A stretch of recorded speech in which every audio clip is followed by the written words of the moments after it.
Welcome to the Young CPA Success Show. If you're a young accounting professional, this podcast is your ultimate guide to navigating your early career. Join us as we share valuable insights, expert advice, and practical tips to help you kickstart your path to success and excel in the accounting industry. Let's embark on this exciting accounting journey together. Our guest today is someone, Hannah, that you've had a webinar with. I met him for the first time today, but really enjoyed our conversation. His name is Ayo Owodunni. He's a lovely gentleman from Canada who does management consulting and is a writer, is a thinker, is a city councilman, which, I mean, that's a whole different thing there. But one of the things that is really important to him and really important to us is this idea of inclusive leadership. Mm-hmm. So I wanted to share a stat with you. This is from a Forbes article that was written on March 8th, which happens to be International Women's Day. So it doesn't surprise me that they were talking about this on International Women's Day. But here's the stat. So the global market for diversity, equity, and inclusion initiatives is projected to hit $15.4 billion by 2026. Wow. But even with all that investment, and that is a substantial amount of investment, 65% of employees do not believe their organizations truly embrace diversity and inclusion. Mm-hmm.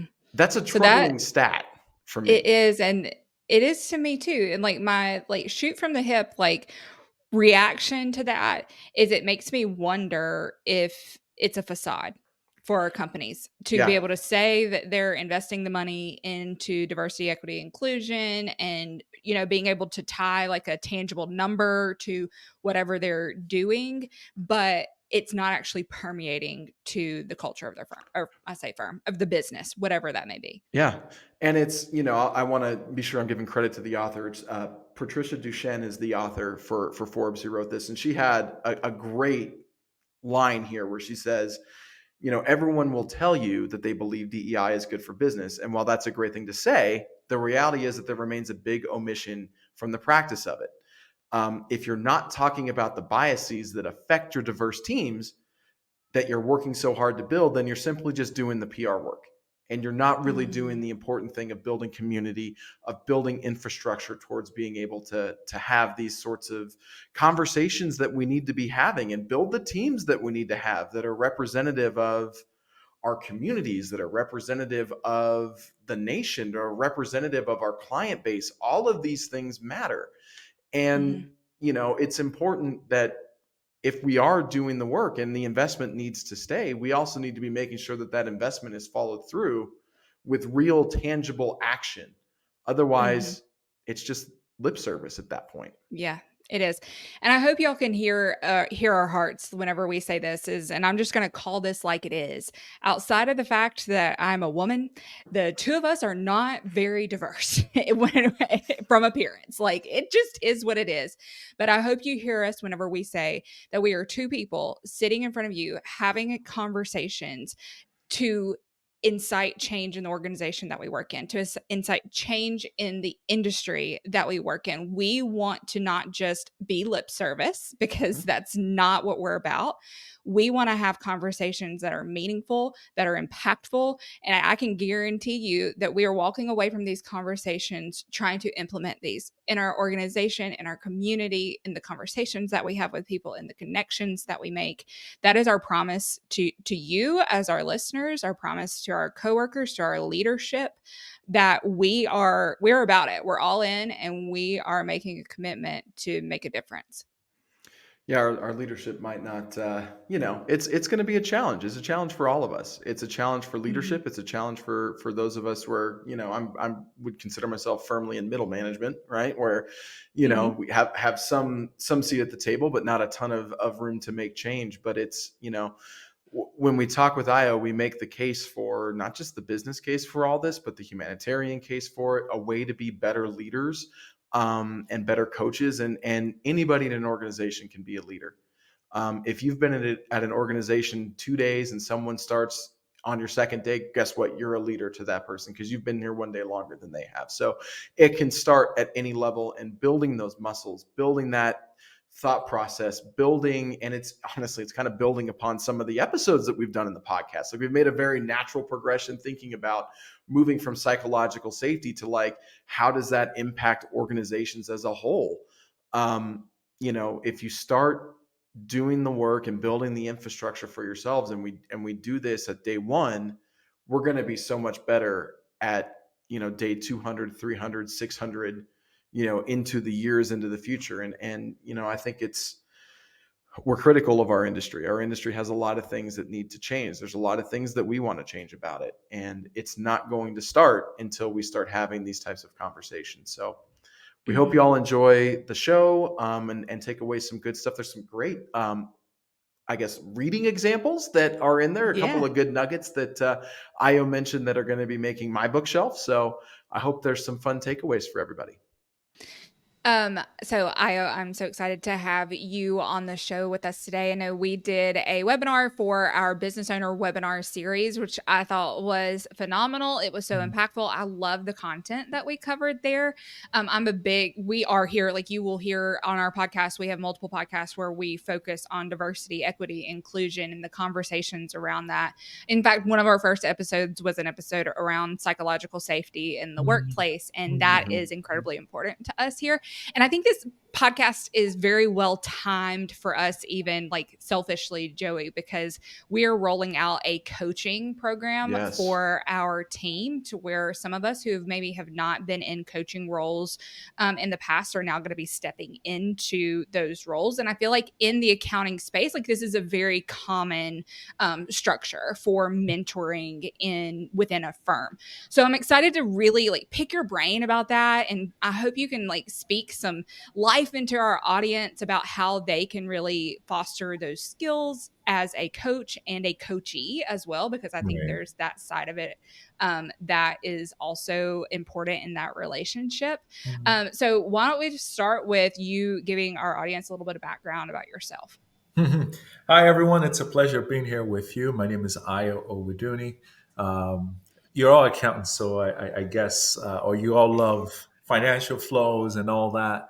Owodunni means money is good to have, which is quite interesting. And Ayo means joy, so I'm happy because I have money.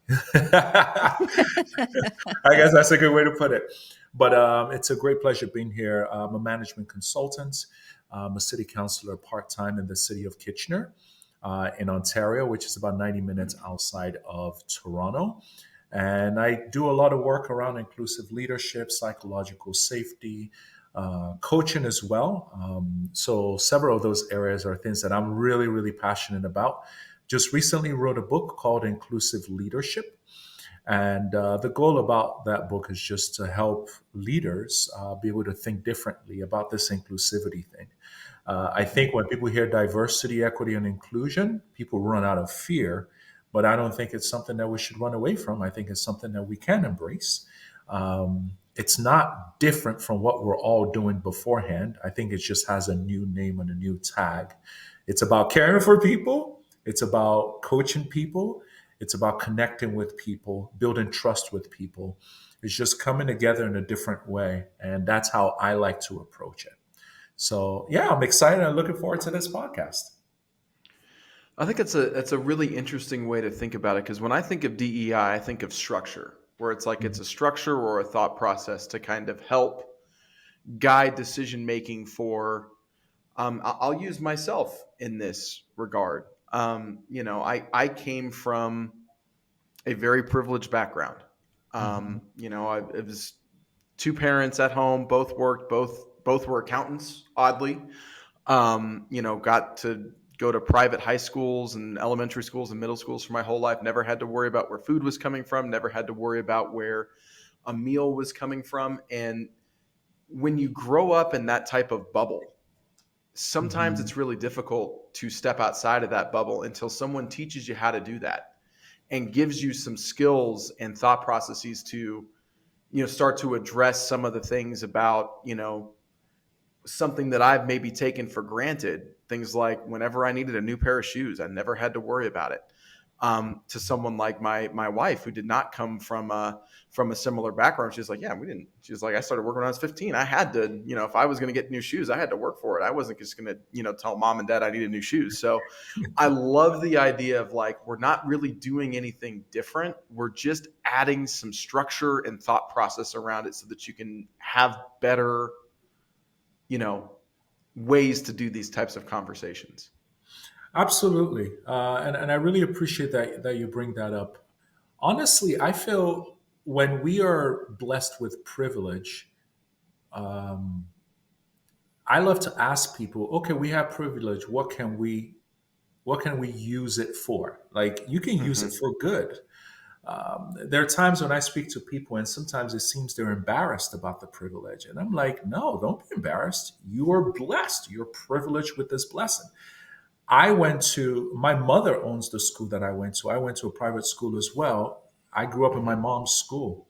That was terrible because you better not do anything wrong because mama going to Oh hear yeah. I about bet you didn't get away with anything. it. You didn't get away with anything because they would call her right away. But here I am, many, many decades later, using the skill sets that I learned from the school and the opportunities to be able to speak on behalf of people who might not have the same privilege as I did in that time. So, first thing I want to say to people is, yeah, don't see your privilege as anything to be ashamed of. Embrace Mm-hmm. it. But more Mm-hmm. importantly, how do we use it to add value to other people's lives? That's one. And then also, um, we might all be different. Our backgrounds might be different, but essentially, we all want the same thing. We want our kids to be taken care of. We want a great Mm-hmm. future for our family. We all want to take a vacation and rest, every now and then. And we want to be financially taken care of. We want our communities to be great and to be safe. So, unfortunately, when we talk to people, sometimes we tend to focus on what differentiates us. I think we need to start challenging one another to start thinking about what brings us together. What are some of Mm-hmm. those things that can Mhm. bring us together? And that's when connections and trust is built and greater conversations could happen as well. So thank you for bringing that up, Joey. I really do appreciate it. But I do hope people are able to not see privilege as a bad thing, see it as a good thing that we can embrace and we can use for the good of our communities. Yeah, I, I've tried, because yes, that is a thing where sometimes you do feel a little bit guilty about it. And I think the thing I've tried to bring to my life is like, I can't obviously change where I came from or where I went, but what I can change is what I do tomorrow Yeah. with that. So I love that philosophy. And here's where we're going to dive into the accounting piece, Hannah, if you're okay with me doing this real quick. Go for it. I think accounting gets people all wrong. Hmm. We talk a lot, and I'm sure you've heard this in your management consulting. I'm sure everybody's heard this at some point. People are our number one asset, right? That's something companies love to talk about. Have you ever seen a company classify people as an asset before? It They're never not on the Happen or happens. balance not. sheet. It That's never happens, right? We're always an expense that's on the line item. So when you sit there, and this is the number one thing that I hear when I talk about these types of initiatives, whether it's investing in DEI initiatives, whether it's investing in psychological safety issues, anything that can sometimes be classified as an expense if you think about it a certain way. How do we change the narrative and change people's thought processes on things like DEI? So it's like, no, no, no, this is not an expense. Mhm, This is an investment. This mhm. is an asset that you're building and that you're creating. And you might not see the payoff on this for 10, 15, 20 years, but you will see a payoff down the Absolutely. road. How do we get a mindset shift on that? I think there are a few things we can provide. On one end, business cases. For Mm-hmm. example, McKinsey did a study of over 1,000 companies in a dozen countries. So it wasn't just the United States, Canada, United Kingdom, Australia, and several other countries. And they discovered that companies that embraced diversity, equity, inclusion, and had like cultural diversity in their leadership team, profitability was around 36%. And Mm-hmm. they do the study year after year just to make sure that they're not missing anything and it wasn't a fad, just a one-time thing. So you can check out those numbers each year, and it's really around that 30 to 40% range. Boston Consulting Group also did their study, And what they discovered, there was 19% higher revenue with companies that had cultural diverse management teams in comparison to those that did not. And when you start to break that down and look at the individual examples of people, um, you start to notice, okay, this person joining my team, they're bringing a completely different perspective. They're bringing a completely different lens to the conversation. They're using a completely different filter that we probably didn't think about, when we were looking at, making some of the decisions that we're looking to make. And they're just time after time, whether it is a woman joining the leadership team, whether it is someone coming from a completely different country joining that team, or someone with a completely different sexual orientation joining that leadership. There is just a different lens on how they look at things. But unfortunately, if we don't value it, you're not going to hear from them. If you don't have that psychological safety on the team, you're not going to hear those ideas and those thoughts from those individuals. And that could help end up holding back you from gaining those numbers at the end of the day. So I think a business case, just to show there are prominent organizations that have done studies on these things, and here are some of the benefits of it. And then let's even look at individual cases and stories as well. There is I don't know about the US, but I can use an example. The CEO of TD Bank Canada, not the one in the US, in Canada, his family came to Canada in the 70s. They were refugees when they came here. And now, many, many decades later, he's now the CEO of, if not the top bank here in Canada. And he comes with a completely different lens. When you see how the bank talks about immigrants coming in, the programs they're offering for immigrants coming in, which in turn would probably turn into mortgages, from those set of individuals. My mortgage is with that company because they were the first bank to say, hey, he's an immigrant. He might not have everything together yet. Let's help him through that process. But here we are 5, 6 years later, our investments is through that bank. Our private home is through that bank. So those types of things can happen when you're able to invest early. We need to be able to help our leaders think differently around this. I think many people are just so afraid of this. They don't see the benefit because there is so much around this. There's so much fear and confusion around this deal. I don't want to say the wrong thing. I don't want to offend anyone. So I'm just going to say as cordial as possible and stay far away from it as possible as well. No, we need to go beyond that because you're losing out on 36% in potential profitability or 19% potential in terms of higher revenue. You're losing out on all of those benefits because you're not embracing some of those things.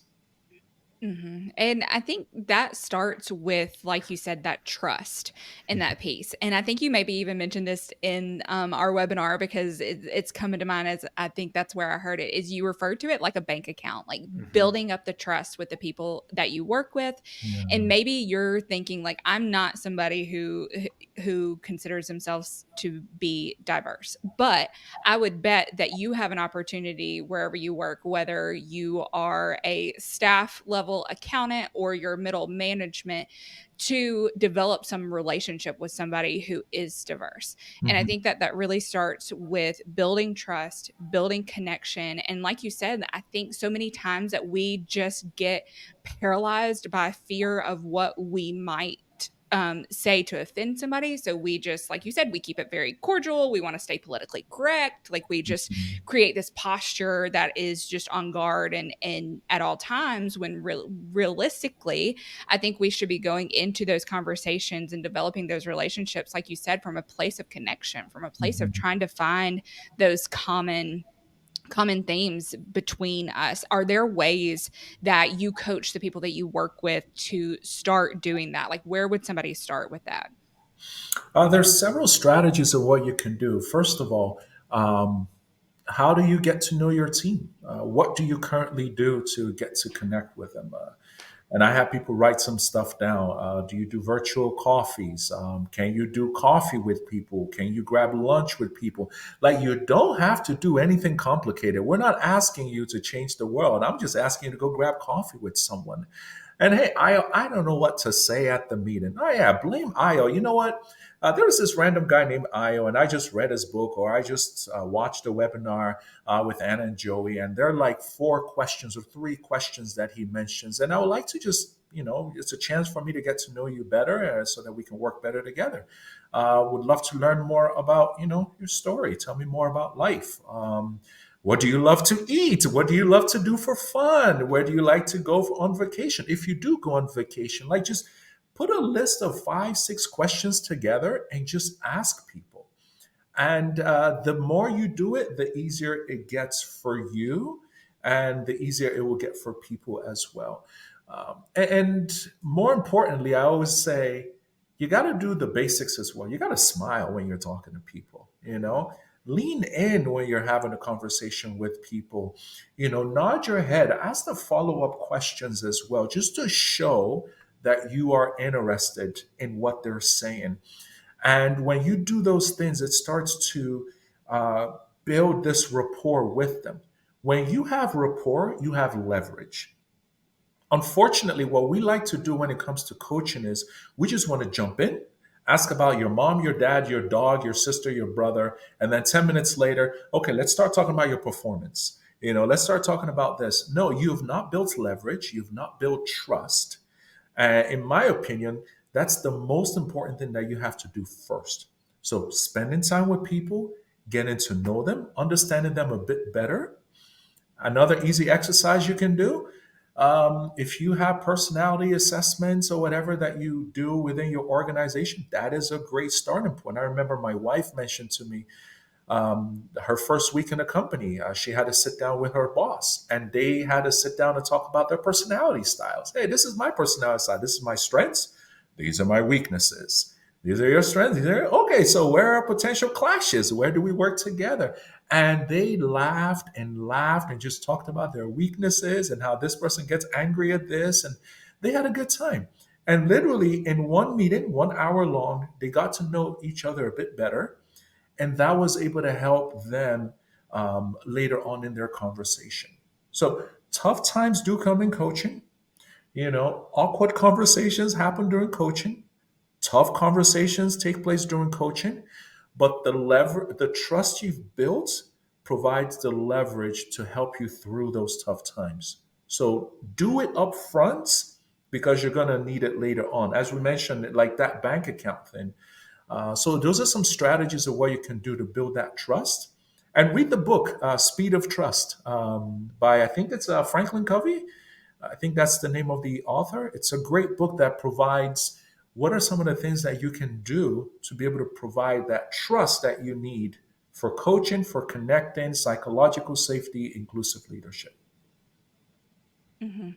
That's one thing that has been so important to me throughout all steps of my career. I started working when I was 15. I was kind of like your wife, Joey. Like, I had to Mm-hmm. work starting at Mm-hmm. 15 if I wanted to put gas in the car that I was going to drive when I turned 16, and for all the extra fun stuff, that's what I had to do. And so my grandmother worked at a payday cash advance and title loan company. She was the manager of it. So I would come and just help them file paperwork and take payments from customers. It's actually where I started to love reconciliations, because she taught me how to do the reconciliations and their month-end reporting.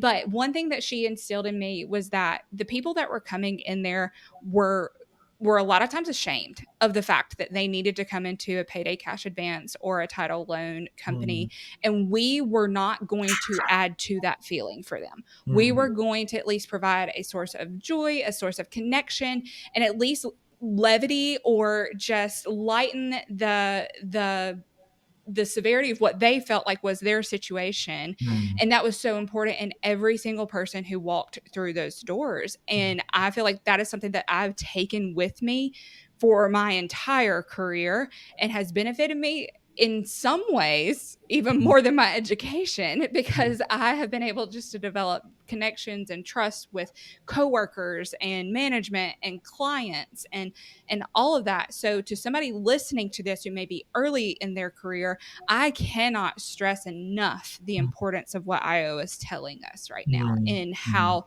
it can really foster the culture that you're in, really help you. And like you said, Joey, like I really think it starts to develop that emotional intelligence and helps far more sometimes than any hard skill could really benefit somebody. Absolutely. I think the higher up you go in organizations, it's not just about your technical know-how, technical skills, is your ability to work with people and relate to people and build empathy with people. Yes, there's your strategic thinking and the hard skills, but more importantly, the emotional intelligence, as Joey mentioned, is so critical at that level as well. Well, Hannah, I keep thinking about what our friend Josh Miller mentioned in that first podcast that we recorded about how with empathy, you don't have to have physically walked the path yourself to have done it. You just have to acknowledge and recognize and see someone else's path that they're walking. And I'm thinking, Io, about somebody who maybe you mentioned an immigrant coming to a country for the first time, and acknowledging the fact that in a lot of cases that's probably the biggest risk those individuals have taken in their life thus far, and they're in a brand new country and maybe they don't speak the language. They certainly probably don't know the customs, and they're just hoping to find somebody there to lend a hand just to help them get started. And that's something, when I think about that, I was immediately transported to, this is the exact opposite of the life that I lived. And it's okay that's different, as long as I'm willing to go to that place where I'm like, hey, the way that I've always thought about things like money and resources, gonna have to put that on the side and focus on what this individual needs. So I love that idea of just one act of empathy can then lead to lifelong relationships. And there's a business case for it, there's a humanitarian case for it, and those two things don't have to be mutually exclusive. There's a very large overlap on the Venn diagram where those two things can live. And that's something I think that sometimes, I don't want to say it gets lost in business, but it isn't, we don't talk about it enough. We don't talk about the intangibles of it enough, because it doesn't show up on a balance sheet, but it shows up in social scores and reputation scores and future clients who want to come work with you. So hugely, hugely important to invest in that early and often. Yeah, thanks for sharing that. I have a story around that. I have a friend who shared with me. He had worked in an organization, I believe it was in Dallas or so, and had been in there for 3 months. First time out of his country, first time in the U.S. Worked for 3 months, and then just walked in one day and just handed in his resignation and said he can't do this anymore. And his upline supervisor asked me, I asked why, and he said, I can't find my local food here. And I am sick and tired of eating mashed potatoes and, the things that I didn't grow up eating. And I just want to go back home. I miss home. And then, the supervisor goes, oh, let me make some calls. Called another person from another department who is from the same country. The person takes him out to one of their local restaurants that night. And there was just this joy and gladness. And then they connected him to where he can buy his regular local food. And there was just joy and gladness in his heart. And here we are many years later. This individual has become such a huge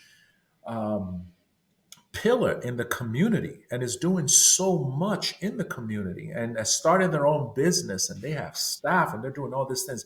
Yes, they're not necessarily with that organization anymore. However, this is part of the organization's success story where they can say, see what we've been able to create, a pillar in our community. However, a question that comes to my mind in reference to that manager was, why did it take 3 months for you to ask that question? Yes. Why wait till the point where someone had given up and they're gone to the point where they said they're done, no more. You could have at some point, hey, let's grab coffee, my treat. It's $2, $3, $4 or whatever. Let's sit down and let's just have a conversation. How are you doing? How are things going? How can I better support you? What are some things that we're doing that is making you frustrated? What can we do better? What can we do differently? What is your plan? What do you see yourself in the next 2 years? How can I support you and get into those to that area or to that goal? Just those little questions can make a world of difference in the life and the career of an individual. So even going beyond the business case, like you said, Joey, it's a humanitarian thing that we can do that can make our communities better, that can add so much value to our businesses as well. Well, and to kind of full circle to one of the things you mentioned earlier too. I would imagine this individual came from a completely different country, and I would imagine this individual's manager was not from the same country, but there's the value in having a very diverse and invested group of supervisors. Is had there been somebody on that management team who had said, hey, maybe it's not the easiest thing for someone to come in and I lived in Dallas for a while. Dallas is a very big place. It is huge. And yes, there are lots of opportunities to go find, there's obviously some great food down there from all of the various different regions of the world that are kind of, congregating in Dallas in various different ways, shapes, and forms, but they're pockets and you have to find them. Yeah. And it's so big, sometimes you can't find them. And that's I remember when my brother moved up to Denver, he was missing New Mexican food. And then he found one little spot 2 miles away from campus that had his New Mexican food. He's like, yeah, this is what got me through that semester because I got my green chili and that's what I needed. And it's, had he not had that person who said, hey, you should go try this place. And it was an old student who was from Albuquerque who moved up there. Like, you've got to have those leaders in place who can make those connections. Otherwise, I would ask the question, what are you doing in leadership? And I think leadership should remember too that it's not just, okay, I checked the box. I asked the questions, I tried to make the connection, because I think for some people that naturally will come out, kind of like you were saying, Ayo, your wife and her connecting with her leader, that happened in a matter of an hour of having that conversation. But I think we've got to acknowledge the fact that sometimes that might take multiple coffee dates. That might take multiple times of going to that person before they really start to pull back the curtain a little bit and let them into what might be going on in their life and contributing to some of their pain points too. Is so you can't just do, it's not just a one and done sometimes. You've got to continue to foster that relationship with people, because what if in the story that you told, that manager had gone to that person initially and didn't say anything, but maybe by the end of that 3 months, if they were continuing to have that conversation, they would have come to them before they even put in their notice and said, this is where I'm really struggling and I don't know what to do about it, and this is where I'm at with it. So I think it's something that has got to be, you've got to be intentional about it as a leader over and over and over again. Absolutely. I like to say your secret weapon is your one-on-ones. When you have your one-on-ones with your team members, most times we tend to focus on the projects that people are working on, those types of things. However, I would say the first 10% of your meeting could literally be a simple question: how are you doing? How are things going? And as time goes on, it starts with good, great, it's okay, it's all right. And then becomes, hey, good, I took the dog to the vet this week, or hey, good, I spent time with the family, or hey, good, I did this and that. And as time goes on, you're able to build on those things. Hey, you mentioned you took the vet to the dog last week. How is the dog doing? When you show you care, people, how do I say, we unveil differently. I guess that would be a good way to put it. And we're all like onions with different layers to ourselves, our lives, our stories, our dreams, our goals, aspirations, those types of things. And the more you're able to connect at different levels, people share a bit more about themselves. They share a bit more, but the minute you show respect, you're able to listen and maybe even follow up. Wow, this person listens. Oh, they follow up. Oh, they remember. That's when all those other things tend to open over time. You don't even have to do an hour of coffee to be able to get to this level. Sometimes it's that 10% doing your one-on-ones of your, hey, I know we got a lot to talk about today, but how are you doing? I just want to follow up. How are things going? I know you weren't feeling well last week, or I know your daughter or your son weren't feeling well last week, or I know this was happening. How are things going in that area? And when we're able to do those types of things, you still cover your one-on-one. Nobody's saying you take that away, but at least you're able to connect at a deeper level, even in that quick 5 minutes, over a period of time as well. So keep planting the seeds. So much can come from it. Mhm. Well, I love that idea of planting seeds too, because that's, I think back to some of the conversations, Hannah, that you and I have had where, the most beneficial conversations I think we've had have not really started to be about accounting or consulting or any of the things, and just sort of morphed into them over time. Mm. And we start Mhm. saying like, hey, do you remember that one time we had this conversation? Here's how it applies to this Mhm. business case or that business case. So it's hard, right? Because we all want to be productive. We all want to be, growing in our careers and doing good work and serving our clients or whatever it is we happen to do. I don't ever want anybody on my team, at least, to feel like it's wasted time. If you just need someone to go talk to, you know, Mm. and that, because there's always going to be a way, in my opinion, for us to circle that back around and use it as a learning opportunity down the Right. road. Right. Mhm. Fantastic. Well, I have a question for you here, and this is as someone who's getting ready. Hannah, you mentioned like those of us who are maybe about to go into like a little bit more robust of a coaching role. I, Yeah. I fit into that. It's one of the Mhm. things that's part of a organization structure we're making. Okay. Io, my question for you: what do people get wrong about coaching? That maybe if we had a bit different insight into it, maybe we could get it right the first time. So I would say, of course, the importance of connecting, providing that leverage, for me is the Mm-hmm. foundation. That is important. Mm-hmm. Number two, there are two types of coaching, and we all need to be aware of those. And you need to know which hat you're putting on at what time. Mm-hmm. There is the on the spot coaching. And what I mean by that is, let's say someone is making a presentation and you felt there was something that they could have done better. And you're able to provide that feedback immediately to them. So that on the spot feedback for people to get, that is an aspect of coaching. But then there's the long term coaching as well that we tend to do. So let's say you're working with someone over a period of 6 months or 1 year. That is the long term coaching. And you need to know which hat you're putting on at different times. Because if you don't, you start to create confusion and mistrust. So, for example, you're working with me over the next 6 months for me to improve my public speaking skills because if I'm moving to my new role requires me to stand in front of people and make a presentation on whatever my Excel or my PowerPoint presentation. I don't want to be boring, and you're working with me through it. That's a 6 month project.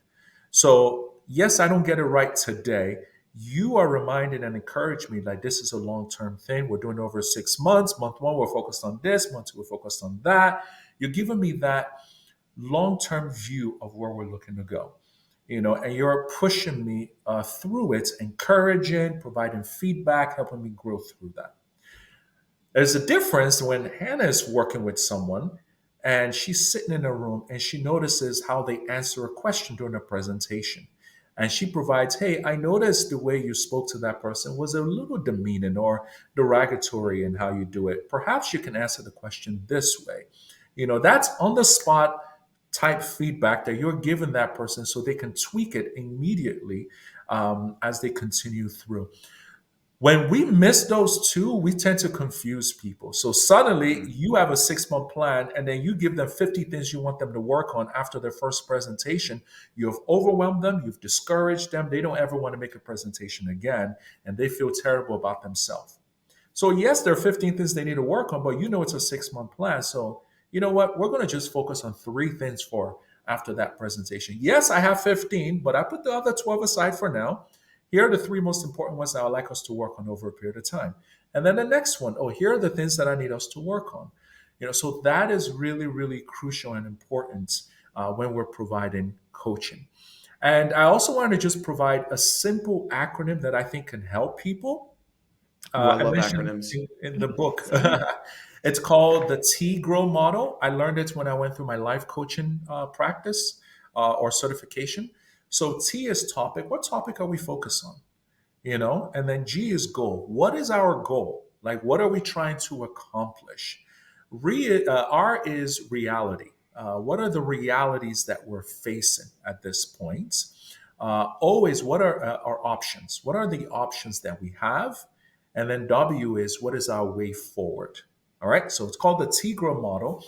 So let's use an example. So let's say I want to develop executive presence. That's the next book that I'm actually working on because I've had several immigrants reach out and say, I want to develop executive presence. So I'm working on that project.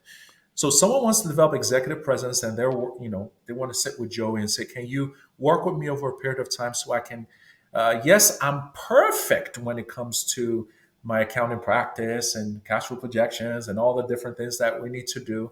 But I want to be able to sit with leaders in the company and be able to present with confidence, with clarity, with credibility, all of that. So Joey sits with them and says, okay, beautiful. So our topic is developing executive presence. Our timeline is 6 months or 1 year or whatever it is. All right, great. What is our goal? Our goal is to be able to speak confidently, speak with clarity, speak with this. So we identify and we break it down to maybe those three things or whatever that is. What are our realities? Our realities, I'm terrible at it right now. Our reality is I'm afraid of speaking in public. Our reality is when I stand to present, I start to shake or whatever. So we focus on one of those three areas and then say, okay, what are our options? Okay, I want to be able to speak more confident in front of people. Great. What are our options? I can go to Toastmasters to learn. I can start watching some webinars. When next I'm making a presentation, I can sit with you and develop a plan around that. And then you and I can sit afterwards and you provide feedback to me. Okay, so we list all those things, we write them all down. And then what is our way forward? All right, for the next 1 month, I'm going to go to Toastmasters and start practicing. And then our next one-on-one, I'll give you feedback on it. And then I'm going to watch some webinars. Whose webinar are you going to watch online? I'm going to watch Hannah and Joey's webinar so I can watch how they speak confidently in front of people and write some notes down. I'll follow up with you. So you list all those things down. Now you have a 6-month plan because they've listed a bunch of things. You've provided several options. You both brainstormed on options together. And then now you have a way forward and you can spread that over a period of time. So you don't have to think about anything new for the next 4 or 5 months. You have a list of all the things you're going to work through, and then you just keep chugging away and working through it. And if you see any articles, you see anything during your 6-month period that you think could add value to them, hey, here's another option for learning. Here's another option for reading. Or hey, I saw this program. You might be interested in it or something like that. So the Tigro model is so phenomenal. As long as you can remember it, topic, goal, what is realistic or what are the realities that we're currently facing? What are your options? What is our way forward? You are good to go. The foundation is building connection with people and building trust with people. And then T Grow is built on that. You're going to be the best coach ever, and people are going to love you for it and say you are phenomenal. I love that I do so too. much. And Hannah, you know what my mind went to automatically when Ayo was talking about that? That is what they do. So the CPA exam is a very, very daunting exam. And if you try to pass all 4 sections at once, just like if you try to go from 0 to Toastmaster, right there and just try to do it all at once, you're not going to succeed.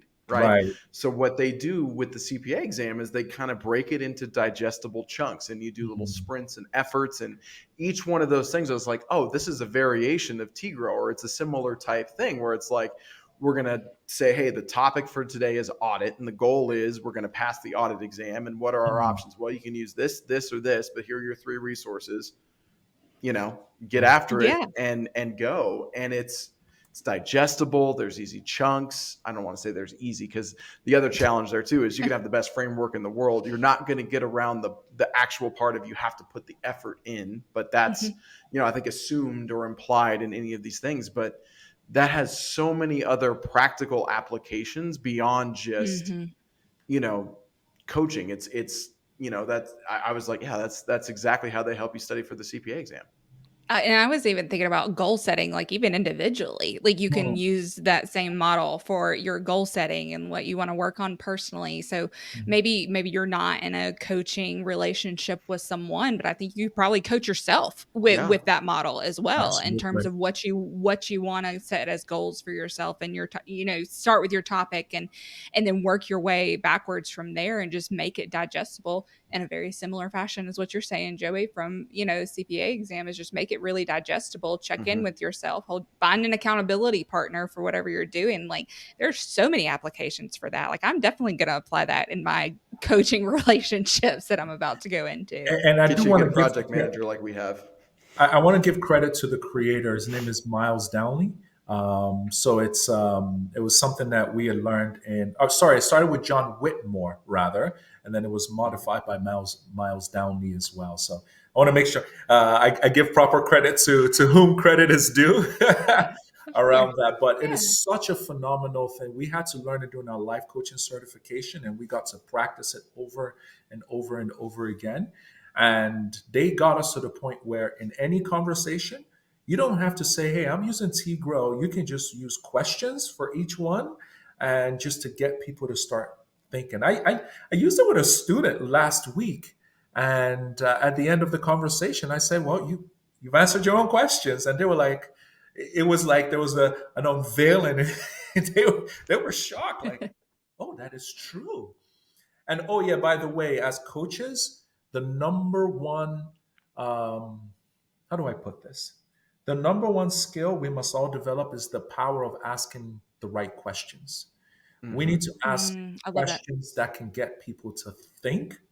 Because when you tell them what to do, if it goes wrong, it's your fault.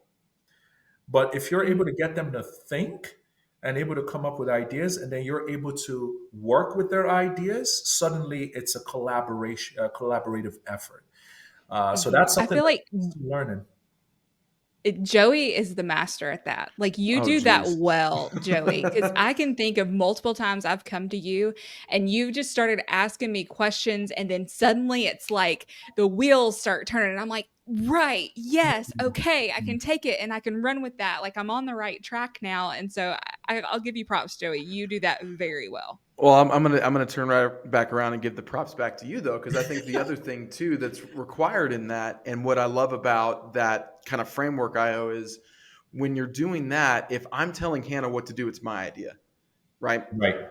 If Hannah is telling me what she's going to do, that's Hannah's idea. Hmm. And it's a lot easier for Hannah to own Hannah's ideas than it is for Hannah to own Joey's ideas. And Yeah. so I think about, like, I don't know if we want to call it the Jedi mind trick of coaching or the inception of coaching, but like when you and it's so rewarding too when you start to see the connections form, and it's like, oh, we did this in this one and here's how this applies to this case study, but I need to tweak it a little bit because here's where it's different. And as a coach, you're just like, bravo, And students you know become the what? master.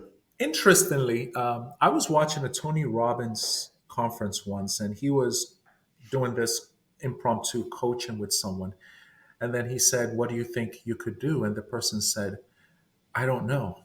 And then he said, well, let's pretend you knew what to do. What would you do if you knew what to do? And the person replied immediately. And I was like, So what? interesting. What was Yes. that? Well, it's like, and so you did know what to do. What you didn't know was whether it was going to work. So if you knew it was Exactly. going to work, that's what you're going to do. Yeah, So that's such a power. I was like, I need to add that it to is. my list of tricks, That's to the like, well, repertoire. let's Yeah. just pretend you knew what to do. What would you do if you knew exactly what to do? And the person went, well, I would do this, do this, do this. But literally a minute ago, they were like, I don't know what to do. It's overwhelming. I don't know what to do. And it's just the power of asking the right questions is beautiful. It's powerful. And I want to keep developing it. And I'm always like listening to other coaches. And when they say something, don't be afraid to go, oh, that's a really good question. I'm going to have to borrow that, for some time else. We all need it because the better we can ask questions, the more clarity or the more direction and the more you're able to help people change their thinking, at the end of the day. Hmm. I could talk to you about this for probably another 5 hours. Like, I love this stuff. Like, I So love we need a coaching. follow-up webinar. We need a live webinar for the Young CPA Yes. Show. Rob is already planning it in his mind here. He's gonna make me do it live, because that's, again, one of those areas for growth that I have that's on my list of things that I'd like to tackle. So Mm, mm, sorry, Yeah. Hannah, I interrupted your train of thought. No, absolutely. I was gonna say, like, I feel like we need multiple more conversations about this. Hmm. Like, I love this. I love this just really fosters. I feel like in order to really like go off the deep end on this, I think you really have to start with a growth mindset as well as a leader, as an individual. Like, you've got to be mhm, willing to do the work and put mhm. in like what it takes for that. So I'm hoping that our listeners feel inspired, if they did not prior to listening to this episode, to take the steps and do the work. So I've so enjoyed having you on the show. So we like to wrap with, we're going to take like a completely, like, we're going to do a 180. We're going to just change the direction of the conversation a little bit. I want you to tell me something. Your and is what we like to call it. Is Okay. obviously, I know that you're a coach, you're an executive coach, you said you're a city councilor. What is your and? What else do you like to do? What do you do in your free time? Ayo is a city councilor, and what? That's a great question. I think with my city council role, I get to connect with the community a lot. So what I love to do is get in really connected to the community, people that don't look like me, sound like me. Yesterday, I was at a local temple in my ward, had a chance to meet the leaders of the temple. I'd never been to a temple before. So, well, let me not say that. Prior to that, I've been to a temple, I think, 2 times now. But it was just very interesting, an opportunity to be able to do something like that. So I love connecting with the local community. I love to learn them about what people do for fun, how they do things very differently from me. So that's something that I love to do. I love to read. I love to read a lot as well. It just gives me a chance to explore other people's minds. And I love to write. I love to write. I feel like I have so much to say and I have little time to say it. So I have to find a way to take all of whatever is going on in my crazy head and put it on paper every now and then. So I'm learning to do that more and more nowadays as well. That requires So discipline. So I need to get a coach to help me through that, but I'm doing it more and more. a quick follow-up on that. What's on Io's bookshelf right now? What are you currently reading? What are you into? Is there anything that you've read recently that's just kind of had that blow your mind moment? I'm currently reading this book. It's called Leading. It's Okay. by George B. Cuff, The Real Value of a Mayor and Counselors. Although it's written Mm, for mayors and counselors, I'm still gaining a lot from it. And the quote that I mentioned about the quality of the questions that you ask actually comes from this book. mm, And what he said was, what got you into your position is you rolling up your sleeves and going to work and doing stuff. But now that you're in this position, you need to build the skill of asking really, really good questions. And I just copied it and brought it into coaching and all the other things that I do as well. So for those that are going to be coaching, you got into your position most of the times because of your talents, because of your hard work. But you can't just say to someone else, hey, just be like me and do what I did. No. How do you mm. build those questions to be able to get there? So this is a phenomenal book. I'm trying not to rush through it. So I try to take my time to read one chapter after another because he shares a lot of really great nuggets in it. Love that. Awesome. If our listeners want to connect with you outside of this podcast, what's the best way for them to do that? Sure, you can connect with me on LinkedIn. I am posting every day. So Ayo Owodunni, Ayo Owodunni. I'm sure they will see the show notes as well. And Mhm. also, I'm on Instagram, or you can visit my website, iowood.com. Ayo, thanks so Fantastic. much. This was really a pleasure, and we're really going to have to make the webinar happen, because I know it wasn't just inside this room where we talked about how much we enjoyed your webinar with Hannah earlier. We got feedback from other folks too. So Oh, this has that's been awesome. a pleasure. Thank you so much for joining us. Thanks, Thank you Ayo. for having me. Thank you. If you're a young CPA looking to develop in their careers, we're always looking for great people. Visit our website for remote work opportunities with Summit Virtual CFO, or find all our open positions at Anders CPAs and Advisors.